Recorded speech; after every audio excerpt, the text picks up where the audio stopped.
दोस्तों एक बार फिर से हम आपके लिए central bank of India apprentice recruitment 2025 apply online form fill up process की अपडेट लेके आ चुके हैं। किस तरह से आप central bank of India apprentice post के लिए 4500 वैकेंसीज के लिए अपना फॉर्म अप्लाई कर सकते हो। स्टेप बाय स्टेप कंप्लीट जानकारी आपको इस वीडियो में दी जाएगी। ऑनलाइन आवेदन करने का आपके पास अंतिम मौका है, केवल 2 दिन शेष रह गए हैं। आप जल्द से जल्द अपना फॉर्म अप्लाई कर ले, कहीं मौका हाथ से छूट न जाए। लास्ट डेट की न्यू अपडेट है। ऑनलाइन आवेदन आपको अंतिम समय में किस तरह से करने होंगे ताकि आपका फॉर्म रिजेक्ट ना हो सके और सक्सेसफुली सबमिट हो पाए। अप्लाई करते समय आपको कोई भी ऐसी गलती या फिर मिस्टेक नहीं करनी होगी जिसको करने से आपके एप्लीकेशन फॉर्म रिजेक्ट हो सकते हैं। और आवेदन करते समय आपको कुछ महत्वपूर्ण बातों का भी ध्यान रखना होगा, तभी आपके एप्लीकेशन फॉर्म सक्सेसफुली सबमिट किए जाएंगे। अप्लाई करते समय आप अपनी क्वालिफिकेशन की डिटेल कैसे दोगे, कैसे आप अपने डॉक्यूमेंट्स, फोटोग्राफ, सिग्नेचर अपलोड करोगे, कितने केबी में आप सभी डॉक्यूमेंट्स अपलोड करोगे और फीस पेमेंट करते हुए रजिस्ट्रेशन से लेकर प्रिंट तक आप कैसे अपना फॉर्म अप्लाई करोगे। पूरी जानकारी के लिए आपको वीडियो शुरू से लेके एंड तक बिना स्किप किए हुए देखनी होगी। इस वीडियो को कंप्लीटली देखने पर ही आपके सभी सवाल और डाउट क्लियर होंगे। तो चलिए दोस्तों, बिना कोई वक्त कमाए शुरू करते हैं central bank of India apprentice recruitment 2025 form fill up की पूरी जानकारी। फॉर्म भरने से पहले आपको हमारी वेबसाइट IND सरकारी नौकरी के इस पेज पर विजिट करना होगा, जिसका लिंक आपको नीचे description plus first comment box में मिल जाएगा। और हमारे इस पेज पर विजिट करके आप यहां से सेंट्रल बैंक ऑफ इंडिया का फॉर्म अप्लाई कर सकते हो। सेंट्रल बैंक ऑफ इंडिया की ओर से अप्रेंटिस के लिए नोटिफिकेशन रिलीज किया गया था, जिसके लिए 4500 वैकेंसीज निकली हुई है। लास्ट डेट की अपडेट है, केवल 2 दिन शेष रह गए हैं। आप जल्द से जल्द अपना फॉर्म अप्लाई कर ले, कहीं मौका हाथ से छूट न जाए। लास्ट डेट ऑनलाइन आवेदन करने की 23 जून 2025 है। 15,000 सैलरी है प्रति माह के लिए। ग्रेजुएट डिग्री से आप इसके लिए अप्लाई कर सकते हो। एज लिमिट 20 से 28 वर्ष है। फीस जनरल OBC WS के लिए 850 है plus GST। SC ST female candidate के लिए 600 प्लस GST। PWD के लिए 400 प्लस GST है। ऑनलाइन मोड से आप पेमेंट कर सकते हो। Written exam, document verification, medical examination के आधार पे सिलेक्शन होगा। ऑनलाइन आप ऑल इंडिया से अप्लाई कर सकते हो central bank of India .co.in portal से। इंपोर्टेंट लिंक सेक्शन के अंतर्गत नोटिफिकेशन लिंक पर क्लिक करके आप इसकी ऑफिशियल एडवर्टाइजमेंट की PDF डाउनलोड कर सकते हो।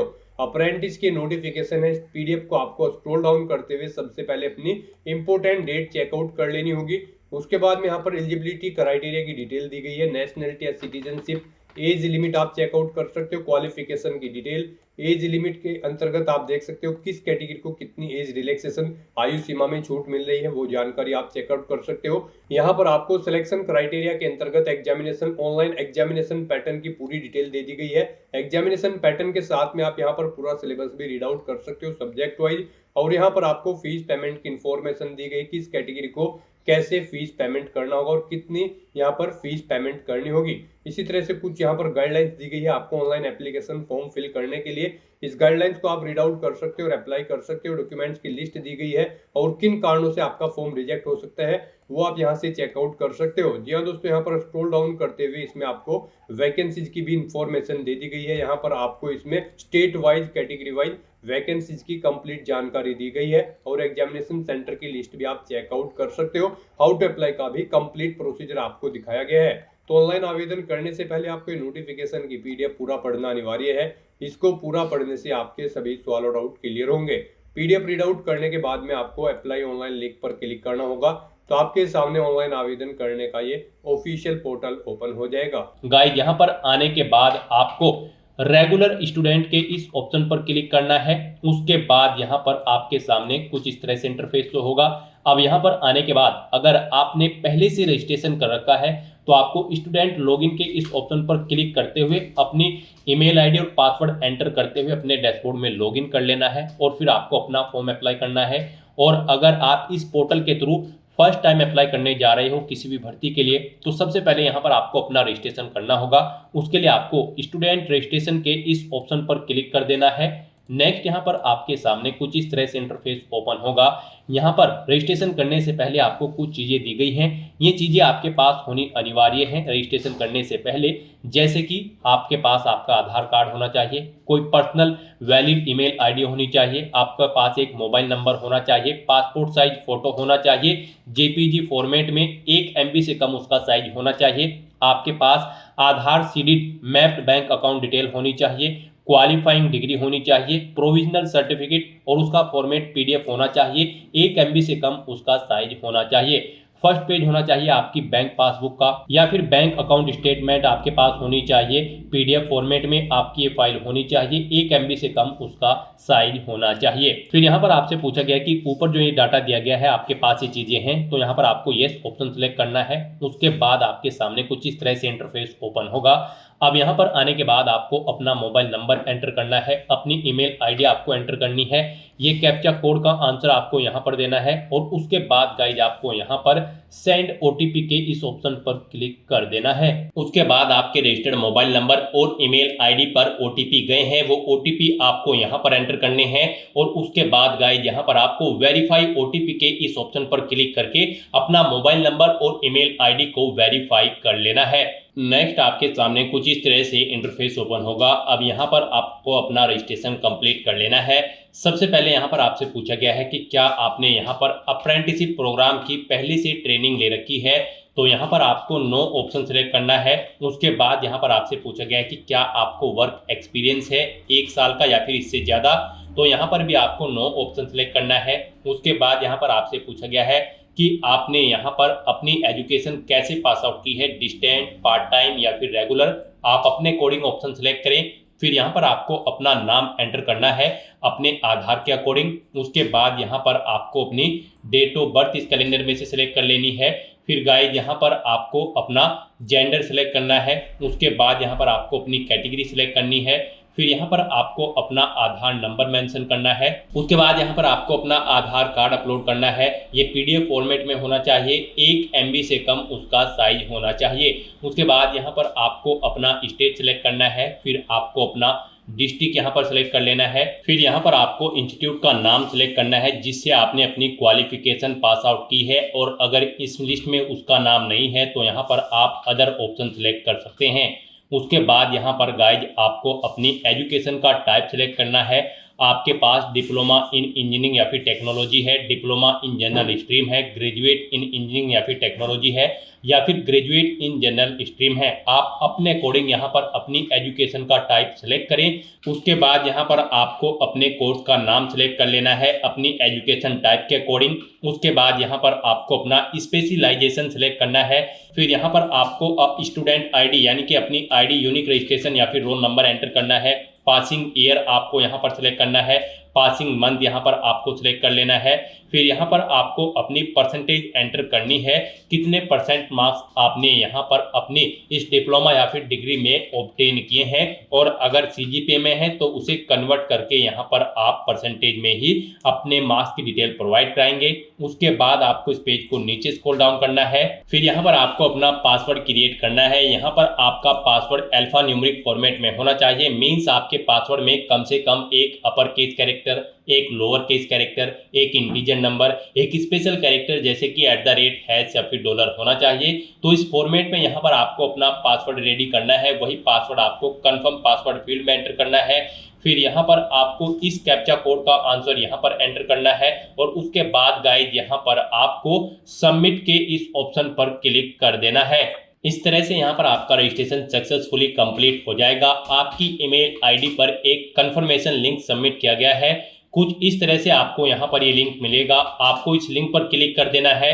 उसके बाद आपके सामने यहाँ पर कुछ इस तरह से इंटरफेस ओपन होगा। अब यहाँ पर आपको मैसेज शो कर दिया गया है, आपका एक्टिवेशन सक्सेसफुली कंप्लीट हो चुका है, आपका अकाउंट एक्टिवेटेड हो चुका है। अब यहाँ पर आपको लॉगिन करना है। तो यहाँ पर अब आपको अपनी ईमेल आईडी एंटर करनी है, अपना पासवर्ड एंटर करना है जो आपने क्रिएट किया है। ये कैप्चा कोड का आंसर आपको यहाँ पर प्रोवाइड करना है, और उसके बाद गाइज यहाँ पर आपको लॉगिन के इस ऑप्शन पर क्लिक करके अपने डैशबोर्ड में लॉगिन कर लेना है। आपका डैशबोर्ड यहाँ पर कुछ इस तरह से शो होगा। गाइज यहाँ पर आपको 5 स्टेप्स को कंप्लीट करते हुए अपना रजिस्ट्रेशन कंप्लीट करना है। यहाँ पर सबसे पहले आपको अपनी बेसिक डिटेल देनी है, फिर आपको अपनी एजुकेशनल क्वालिफिकेशन की डिटेल देनी है, उसके बाद यहाँ पर आपको अपनी कम्युनिकेशन इन्फॉर्मेशन की डिटेल देनी है, फिर आपको ट्रेनिंग प्रेफरेंस सेलेक्ट करना है और फिर आपको एंड में अपनी बैंक की डिटेल देते हुए अपना रजिस्ट्रेशन कंप्लीट कर लेना है। तो यहाँ पर आने के बाद सबसे पहले अपना पासपोर्ट साइज फोटो अपलोड करना है। फोटो यहाँ पर आपका जेपीजी, जेपीईजी या फिर पीएनजी फॉर्मेट में होना चाहिए। आपको चूज फाइल बटन पर क्लिक करना है, फाइल को सेलेक्ट कर लेना है और अपना पासपोर्ट साइज कलर फोटो यहाँ पर आपको अपलोड कर देना है। उसके बाद आपको इस पेज को नीचे स्क्रॉल डाउन करना है और फिर यहाँ पर आपको अपनी मदर का नाम एंटर करना है। उसके बाद आपको अपने फादर का नेम एंटर करना है। फिर यहाँ पर आपसे पूछा गया कि क्या आप माइनॉरिटी कम्युनिटी के अंतर्गत आते हैं, अगर आते हैं तो यस करें और फिर अपनी माइनॉरिटी कम्युनिटी यहाँ पर आप सेलेक्ट करें और नहीं आते हैं तो यहाँ पर आपको नो ऑप्शन सेलेक्ट कर लेना है। उसके बाद आपसे पूछा गया कि क्या आप पर्सन विद डिसेबिलिटी कैंडिडेट हैं, अगर हैं तो आप यस करेंगे, नहीं तो नो ऑप्शन सेलेक्ट करेंगे। उसके बाद यहाँ पर आपको आपकी ईमेल आईडी और मोबाइल नंबर ऑटोमेटिकली फिल मिल जाएगा जो आपने रजिस्ट्रेशन टाइम पे प्रोवाइड कराया था और बस यहाँ पर अब आपको सेव एंड कंटिन्यू के इस ऑप्शन पर क्लिक करना है। नेक्स्ट यहाँ पर आपको अपनी एजुकेशनल क्वालिफिकेशन की डिटेल देनी है। यहाँ पर आपने रजिस्ट्रेशन टाइम पे जो क्वालिफिकेशन की डिटेल प्रोवाइड कराई थी वो आपको शो कर दी जाएगी। आप चेंज करना चाहते हैं तो चेंज कर सकते हैं, नहीं तो फिर यहाँ पर आपको पेज को नीचे स्क्रॉल डाउन करते हुए आपको अपना प्रोविजनल या फिर पास सर्टिफिकेट यहाँ पर अपलोड करना है। वो आपका पीडीएफ फॉर्मेट में होना चाहिए, 1 MB से कम उसका साइज होना चाहिए। आपको चूज फाइल बटन पर क्लिक करना है, फाइल को सिलेक्ट करना है और अपने एजुकेशनल क्वालिफिकेशन का सर्टिफिकेट यहाँ पर आपको अपलोड कर देना है। और उसके बाद आपसे पूछा गया है आपने जो भी क्वालिफिकेशन की होगी, आपने जो ऊपर डिटेल प्रोवाइड कराई है वो आपने किसके बाद की थी, डिप्लोमा, हायर क्वालिफिकेशन या फिर हाई स्कूल या फिर ITI। आप अपने अकॉर्डिंग यहाँ पर ऑप्शन सेलेक्ट करें और उसकी डिटेल फिर यहाँ पर दें। जैसे कि यहाँ पर आपको सबसे पहले अपना स्टेट सेलेक्ट करना है, फिर यहाँ पर आपको अपना स्कूल या इंस्टीट्यूट का डिस्ट्रिक्ट सेलेक्ट करना है। जो क्वालिफिकेशन की डिटेल यहाँ पर आप प्रोवाइड करने जा रहे हैं वो आपने किस डिस्ट्रिक्ट से पास आउट की है, फिर यहाँ पर आपको स्कूल या इंस्टीट्यूट का नाम देना है, फिर आपको अपने बोर्ड का नाम देना है जिससे आपने अपनी 10वीं या फिर 12वीं क्लास पास आउट की है, या फिर स्कूल का नाम दे जिससे आपने अपनी ITI या फिर डिप्लोमा पास आउट किया है। फिर यहाँ पर आपको अपनी ID, स्टूडेंट ID या फिर इनरोलमेंट नंबर एंटर करना है। उसके बाद आपने कितनी परसेंटेज यहाँ पर ऑब्टेन किए हैं वो आपको एंटर करनी है। अपने बारे में आप इंफॉर्मेशन यहाँ पर दें। फिर यहाँ पर आपको अपनी जनरल स्किल्स की डिटेल देनी है। फिर यहाँ पर आपको अपनी लैंग्वेज की डिटेल देनी है, कौन कौन सी लैंग्वेज यहाँ पर आप जानते हैं, जैसे कि हिंदी, इंग्लिश या फिर उर्दू। कोमा लगाकर आपको अपनी लैंग्वेज की डिटेल यहाँ पर प्रोवाइड करा देनी है कुछ इस तरह से। और फिर यहाँ पर गाइड आपको अपनी डिटेल प्रोवाइड कराने के बाद सेव एंड कंटिन्यू के इस ऑप्शन पर क्लिक करना है। नेक्स्ट यहाँ पर आपको अपनी कम्युनिकेशन इन्फॉर्मेशन देनी है। यहाँ पर सबसे पहले आपको अपना परमानेंट एड्रेस एंटर करना है। आप अपना पिन कोड एंटर करें, पोस्ट ऑफिस सेलेक्ट करें, डिस्ट्रिक्ट सेलेक्ट करें, स्टेट सेलेक्ट करें। उसके बाद यहाँ पर आप अपना एड्रेस मेंशन कर दें और उसके बाद यहाँ पर आपको अपना प्रेजेंट एड्रेस देना है। और अगर आपका प्रेजेंट एड्रेस आपके परमानेंट एड्रेस के अकॉर्डिंग सेम है तो आप इस चेकबॉक्स को ओके कर दें। ऑटोमेटिकली आपका प्रेजेंट एड्रेस आपके परमानेंट एड्रेस के अकॉर्डिंग फिल हो जाएगा।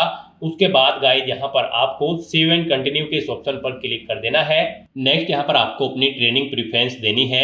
सबसे पहले यहाँ पर आपको अपनी ट्रेनिंग के लिए लोकेशन सेलेक्ट कर लेनी है। 3 चॉइसेस आपको दी गई हैं। पहले आप स्टेट सेलेक्ट करें, फिर यहाँ पर आप डिस्ट्रिक्ट सेलेक्ट करें। इस तरह से आपको 1 बाय 1 करके यहाँ पर अपनी 3 लोकेशन सेलेक्ट कर लेनी है। उसके बाद यहाँ पर गाइड आपको अपनी फील्ड प्रेफरेंस देनी है। फील्ड प्रेफरेंस में भी आपको 3 चॉइसेस दी गई हैं। आप 3 फील्ड यहाँ पर सेलेक्ट कर सकते हैं अपनी चॉइस के अकॉर्डिंग। आप अपनी चॉइस के अकॉर्डिंग कोई भी 3 फील्ड यहाँ पर सेलेक्ट करें। यहाँ पर केयरफुली आपको अपनी फील्ड प्रेफरेंस सेलेक्ट करनी है। इसी के अकॉर्डिंग ही आपको आपके डैशबोर्ड में वैकेंसी शो होंगी, यानी कि जो भी आपकी फील्ड प्रेफरेंस होगी और उससे रिलेटेड भर्ती जब आएगी तभी आप उन पर अप्लाई कर पाओगे।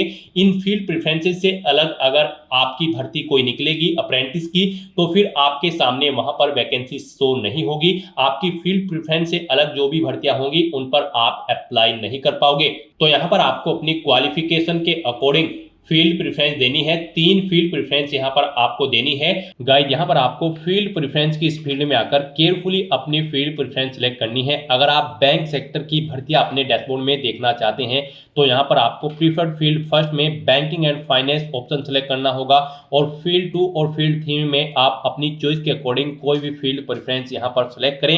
यहाँ पर आप जिस भी फील्ड से रिलेटेड फील्ड प्रेफरेंस सेलेक्ट करेंगे उसी के अकॉर्डिंग आपके डैशबोर्ड में वैकेंसी शो होंगी। और उसके बाद बाद गाइज आपको यहाँ पर सेव एंड कंटिन्यू के इस ऑप्शन पर क्लिक कर देना है।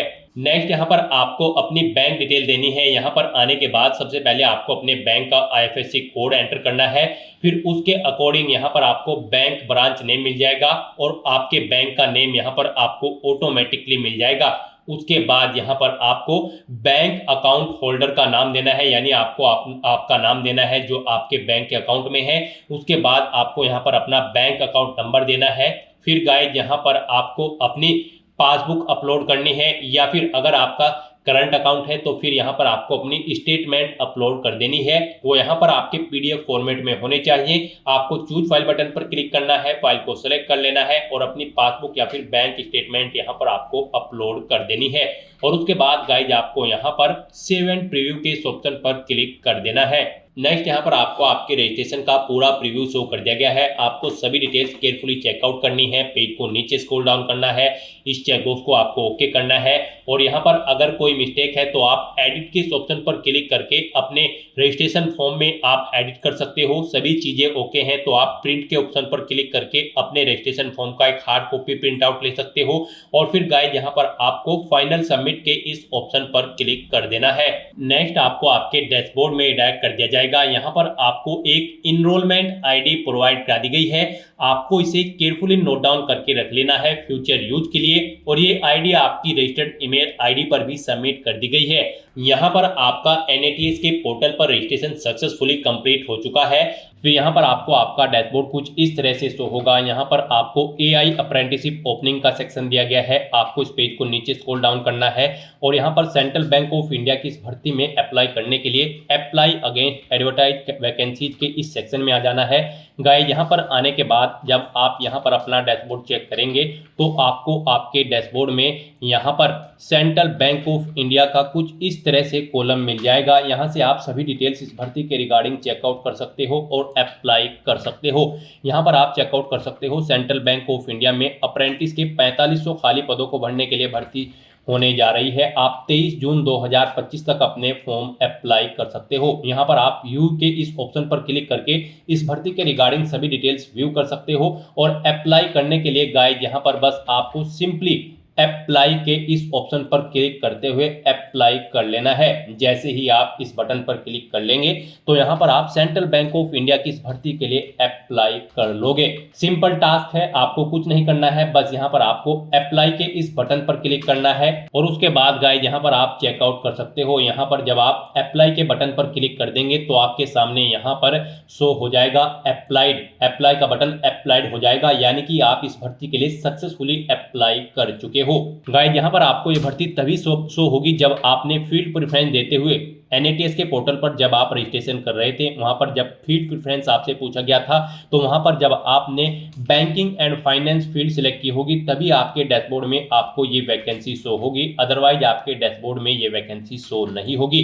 तो जब आप अपना NATS के पोर्टल पर रजिस्ट्रेशन करेंगे तो वहां पर जब आप फील्ड प्रेफरेंस देंगे उसमें फर्स्ट नंबर पर आपको banking and finance option select करना होगा। और अगर आपको यहाँ पर आपके इस सेक्शन में ये वैकेंसी शो नहीं हो रही है तो यहाँ पर आप सर्च के इस बॉक्स में आए, यहाँ पर आप central bank of India type करें, आपके सामने ये वैकेंसी शो हो जाएगी और आप सिंपली इसके लिए अप्लाई के बटन पर क्लिक करते हुए अप्लाई कर सकते हो। स्टेटस में आपको शो कर दिया जाएगा अप्लाई बटन पर क्लिक करने के बाद कि आप इस भर्ती के लिए सक्सेसफुली अप्लाई कर चुके हो। आप अपने डैशबोर्ड में एप्लीकेशन मैनेजमेंट की टैब पर क्लिक करके भी चेकआउट कर सकते हो आप किन किन भर्तियों के लिए यहाँ पर अप्लाई कर चुके हो। यहाँ पर आप चेकआउट कर सकते हो कि आप सेंट्रल बैंक ऑफ इंडिया की इस भर्ती के लिए अप्लाई कर चुके हो। यहाँ पर अप्लाइड आपके सामने शो हो जाएगा। यहाँ पर आपको सभी भर्तियां शो कर दी जाएंगी जिनके लिए आप अप्लाई कर चुके हो। इस तरह से यहाँ पर आप सेंट्रल बैंक ऑफ इंडिया की इस भर्ती के लिए अप्लाई कर सकते हो। यहाँ पर आप अप्लाई तो कर चुके हो, अब आपको अपना फीस पेमेंट करना होगा। फीस पेमेंट के लिए क्या होगा, यहाँ पर सक्सेसफुली अप्लाई करने के बाद आपके 4 या 5 घंटे बाद आपकी रजिस्टर्ड ईमेल ID पर फीस पेमेंट के लिए एक लिंक सबमिट किया जाएगा, उसके थ्रू आप अपना फीस पेमेंट कर सकते हो। उसमें आपको सभी डिटेल्स प्रोवाइड कर दी जाएगी, जैसे कि किस अकाउंट नंबर में आपको अपनी फीस जमा करानी है, किस नाम पर आपको फीस जमा करानी है और कितना अमाउंट आपको फीस का जमा कराना है। पूरी जानकारी आपको उस ईमेल में मिल जाएगी। यहाँ पर आप परेशान ना हो, साथ के साथ आपको ईमेल नहीं मिलेगी। 4-5 घंटे या फिर 1 या 2 दिन के बाद भी आपकी ईमेल आईडी पर मेल आ जाएगी और फिर आपको अपना फीस पेमेंट करना है। यहाँ पर हम आपको बता दें, जनरल ओबीसी ईडब्ल्यूएस कैंडिडेट को 850 रुपए प्लस जीएसटी फीस के रूप में देने हैं। एससी एसटी फीमेल कैंडिडेट को 600 रुपए प्लस जीएसटी फीस के रूप में जमा कराने होंगे। पीडब्ल्यूडी कैंडिडेट को 400 रुपए प्लस जीएसटी यहाँ पर फीस के रूप में जमा करानी होगी, जो कि आप ऑनलाइन मोड में एनईएफटी, आरटीजीएस या फिर किसी और अन्य माध्यम से जमा करा सकते हो। वो यहाँ पर आप जब आपको मेल आएगी उसकी पूरी जानकारी आपको मिल जाएगी, कैसे आपको फीस पेमेंट करना है। तो आपको रेगुलरली अपनी ईमेल आईडी को चेकआउट करते रहना है, उस पर आपको आपकी फीस की डिटेल मिल जाएगी। तो दोस्तों, ऐसे आप central bank of India apprentice के 4500 खाली पदों को भरने के लिए अपना फॉर्म अप्लाई कर सकते हो बिना कोई मिस्टेक किए हुए। आज की इस वीडियो में बस इतना ही। आई होप ये वीडियो आपको पसंद आई होगी। अगर पसंद आई हो तो इसे लाइक और शेयर करें। चैनल पर नए हो तो इसे सब्सक्राइब कर लें। Thanks for watching.